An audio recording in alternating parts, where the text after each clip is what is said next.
Most businesses today are buying or leasing vehicles from car dealerships.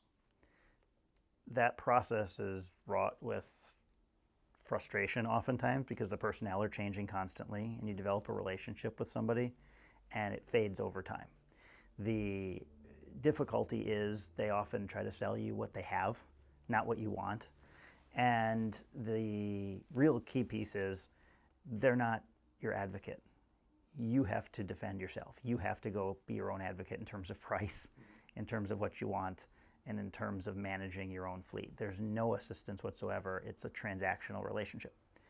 So the fleet management model, by contrast, is the complete opposite. It starts with the strategy and it trickles down to the transaction, but the transactions are a piece of it. And the fleet management company is actually the advocate for or partner with the client, helping them make the right decisions, find the right vehicles, upfit them properly, deploy them where they need to be deployed, finance them the correct way, all of these critical issues that need to be handled properly. And it's a long term. I mean, it's baked from scratch, it's baked from basic ingredients to be a long-term relationship, where the car dealer relationship is the exact opposite. It's baked to be a transactional relationship that they hope will repeat, but it's a one-way relationship. Fleet management is absolutely symbiotic.